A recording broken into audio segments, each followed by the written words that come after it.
E nos últimos dias aí, os Correios voltaram a tomar conta aí do noticiário aqui no Brasil, né? Eles têm tido recorrentes déficits aí já desde 2022 e agora em 2025, no primeiro semestre, eles tiveram um déficit de 4,3 bilhões, assim, um déficit muito expressivo, e já avisaram que vão precisar fazer um plano aí de reestruturação e pegar um empréstimo de 20 bilhões de reais para conseguir se manter, né?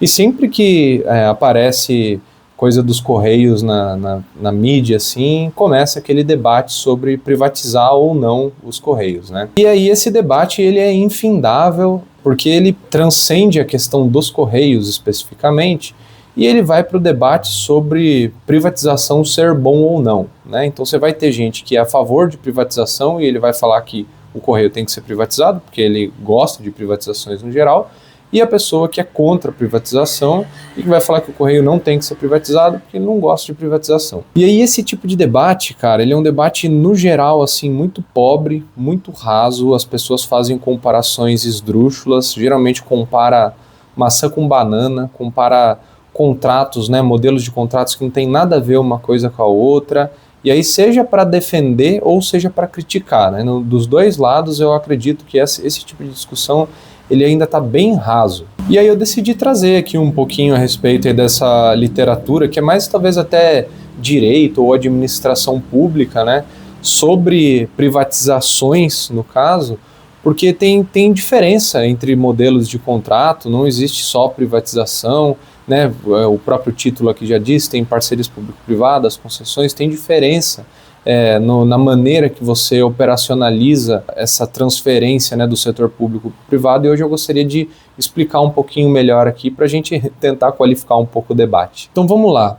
A primeira coisa, quando a gente fala de privatização como uma transferência do setor público para o setor privado de alguma coisa, esse termo é equivocado, tá? O termo correto para essa generalização é desestatização.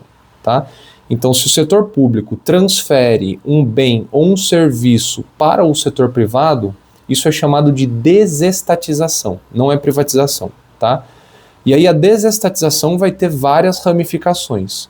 Uma dessas ramificações é a privatização. E o que é a privatização especificamente? É quando o setor público vende um ativo dele para a iniciativa privada. Isso é especificamente privatização. Então, um exemplo básico seria o setor público vender um prédio que ele tem para alguém, para alguma empresa, etc. Ele privatizou esse prédio era público e se tornou privado. Tá? Outro exemplo seria a própria venda de uma empresa pública, que pode ser os Correios, ou trazendo aqui para um exemplo real, a Sabesp, por exemplo, aqui em São Paulo, que é a empresa de companhia de água, né, daqui de São Paulo, ela foi privatizada recentemente e ela é uma empresa de capital aberto. O governo do estado de São Paulo tinha 50,3% das ações dela, então ele era o sócio majoritário, e aí ele vendeu 32% dessas ações pelo montante de 14,8 bilhões de reais. A principal compradora foi a Equatorial Energia, que ficou com 15% das ações. Mas ainda assim, o governo do estado ficou com 18,3% das ações. Então, na prática, o que muda é que o governo do estado deixa de ser o sócio majoritário, ou seja, ele deixa de conseguir mandar mais na empresa e ele vai dividir as decisões, né, o processo de tomada de decisão com outros entes, principalmente com a Equatorial Energia, que tem ali quase o mesmo número de ações. Mas vale ressaltar, né, que a maioria das privatizações elas nunca são 100%. Né? O governo vai vender 100% das ações de uma empresa pública, uma instituição pública para o setor privado. No geral, o governo sempre fica com uma porcentagem para conseguir ainda arbitrar alguma coisa ali, ter um poder de influência. Beleza, isso é privatização, é a venda de um ativo para um ente privado. Mas você também tem as concessões, que é uma coisa diferente. O que é a concessão? A concessão é um direito que o Estado dá de uma empresa privada fornecer um serviço público para as pessoas. Esse serviço público pode ser qualquer um. pode ser água, luz, esgoto, mobilidade urbana, lazer, educação, saúde, pode ser qualquer coisa. Mas o Estado ele não vendeu nada para a iniciativa privada, ele deixou a iniciativa privada prestar este serviço para o público. E uma coisa muito importante, essa prestação de serviço ela tem um prazo determinado, tem um contrato e esse contrato estabelece um prazo. Quando esse prazo termina, o Estado pode retomar a prestação dos serviços para si, e aí é o Estado que vai prestar esse serviço novamente, não mais uma empresa privada, ou ele pode refazer um novo leilão de concessão para alguma outra empresa, ou a mesma, se ela ganhar novamente, prestar esse serviço público para a sociedade. Só que dentro das concessões, você tem dois tipos, tá? Então vamos lá, você tem desestatização, aí dentro da desestatização você tem privatização, que é a venda, e concessão, que é o direito de fornecer o serviço para a empresa privada. Dentro da concessão, você tem mais dois tipos. Você tem a concessão comum, que é o quê? É o direito da empresa de prestar um serviço para o público e a receita dessa empresa, a grana que essa empresa vai ganhar, vai ser proveniente de tarifas que ela vai cobrar das pessoas que vão usar esse serviço. Então, um exemplo, rodovias. As rodovias, elas são do Estado, elas não são de uma empresa privada. Só que o Estado não quer gastar dinheiro para manter essas rodovias em boas condições. Então o que ele faz? Ele concede essa rodovia para uma empresa privada, essa empresa privada vai fazer a manutenção da rodovia, vai deixar ela bonitinha, mas essa empresa privada vai poder cobrar um pedágio das pessoas que passam na rodovia, e é com a grana desse pedágio que ela vai se financiar e ter o seu lucro, né? Ele é inteiramente proveniente dessas tarifas. Essa é a concessão comum. Aí você tem um outro tipo de concessão, que é um tipo mais novo, que foi feito em 2004 aqui no Brasil, que é a parceria público-privada, ou a PPP, né, que o pessoal chama. Que é o quê? É um tipo de concessão também, né, que o Estado vai conceder à iniciativa privada, a uma empresa, o direito de prestar um serviço para a sociedade, mas o Estado vai dar uma grana para a empresa. Então, se na concessão comum era a responsabilidade da empresa fazer a sua própria grana com tarifas, na PPP o Estado dá um subsídio para a empresa, para ela não depender única e exclusivamente das tarifas. E aí dentro das PPPs você tem dois tipos. Então, voltando mais uma vez, desestatização, aí você tem privatização e concessão. Dentro da concessão você tem concessão comum e PPP. E aí dentro da PPP você vai ter concessão administrativa e concessão patrocinada. Agora eu vou explicar então o que é uma concessão administrativa e o que é uma concessão patrocinada. Mas antes, se você já está gostando desse conteúdo, se você já conhece o meu canal, eu gostaria de pedir encarecidamente para você já dar um like aqui no meu vídeo, e se você não for inscrito, se inscrever no canal, por favor, porque se você deixa para o final, na hora que eu começo a pedir o like lá no final, você já vai sair do vídeo, já vai ver outro e vai esquecer. Então faz esse favor aí, um conteúdo legal, um conteúdo que agrega, eu estudei antes de falar isso aqui, não custa nada para você. Mas vamos voltar. Então vamos começar com as concessões administrativas, que são um modelo de parceria público-privada. A concessão administrativa é aquela em que o Estado vai permitir que uma empresa privada preste um serviço para as pessoas, mas essa empresa não pode cobrar tarifa. Então é diferente da questão da rodovia, por exemplo, que você cobra o pedágio. Você não pode cobrar tarifa e o dinheiro que essa empresa vai receber para se financiar e para ter um lucro, ele é subsidiado pelo Estado, às vezes ele é exclusivo do Estado. Então basicamente o Estado paga a empresa para prestar um serviço público para as pessoas. E a empresa, eventualmente, ela pode aumentar as receitas dela com parcerias, por exemplo, naming rights. Então, um exemplo típico de concessão administrativa é o Parque do Ibirapuera aqui em São Paulo. O Parque do Ibirapuera, ele é uma concessão. A concessionária, né, a empresa que toma conta dele é a empresa Urbia, acho que é assim que fala, não sei, na verdade. e ela recebe a grana do Estado para tomar conta do parque. Mas, se você for no Parque do Ibirapuera, você vai ver que lá tem quadra da Nike, tem um museu lá, sei lá o que, da Netshoes, tem acho que coisa da Gatorade, enfim, tem várias marcas que se expõem lá no parque. Fora restaurantes, cafés, essas coisas. E provavelmente essas marcas pagam a Urbia para conseguir se expor lá. Eles deve ter alguma contrapartida. Então, no fim das contas, a Urbia também consegue retirar receita proveniente aí dessas alternativas mercadológicas, vamos dizer assim. Ela não depende única e exclusivamente do Estado.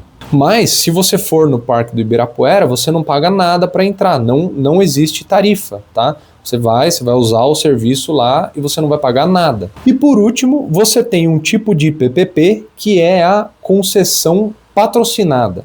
O que é a concessão patrocinada?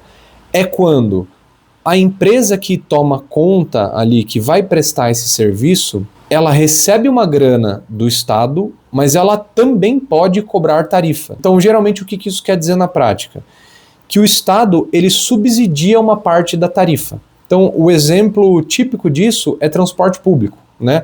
O transporte público, no geral, ele é fornecido por empresas privadas, né? Seja ônibus ou seja metrô, né? Nos lugares que tem metrô. São empresas privadas, no geral, que prestam esse serviço. E elas cobram uma tarifa. Você paga para pegar ônibus, você paga para pegar metrô.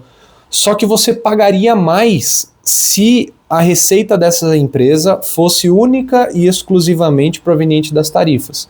Aí o Estado dá uma grana para essas empresas para elas abaixarem o preço das tarifas e você conseguir pagar menos. E da mesma forma, essas empresas também podem fazer parcerias com outras empresas privadas. Então, aqui em São Paulo, você tem naming rights de estações de metrô. Então você tem, por exemplo, a Paulista Pernambucanas, você tem a Saúde Ultrafarma, que eu acho uma baita de uma sacada, você tem a Morumbi Claro, e sei lá, diversas outras que eu não vou lembrar agora. Que é uma forma da concessionária ali ganhar mais uma grana ainda por meio, né, de parcerias. Enfim, então você tem vários modelos de contrato de desestatização. E cada uma dessas vai ter uma finalidade diferente, vai ter um contrato diferente, né?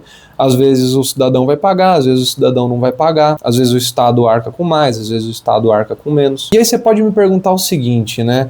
Principalmente nesse caso da concessão administrativa. Por que o Estado paga a empresa para fazer algo e não faz ele mesmo? Sendo que a empresa ainda vai tirar um lucro em cima, então supostamente ficaria mais caro. É porque na prática nem sempre fica mais caro. Inclusive esse tipo de modelo foi desenvolvido porque espera-se que ele fique na verdade mais barato e mais eficiente. E por que ele pode ficar mais barato e mais eficiente? Porque no geral, uma empresa pública ela é muito mais burocrática. Então pensa, você vai contratar um funcionário, você tem que fazer um concurso público. Se o funcionário sai, se demite ou aposenta, você tem que abrir outro concurso público. Isso demora pra caramba, você tem que abrir edital, daí tem a prova, depois tem recurso. É uma baita de uma burocracia para você conseguir contratar um funcionário.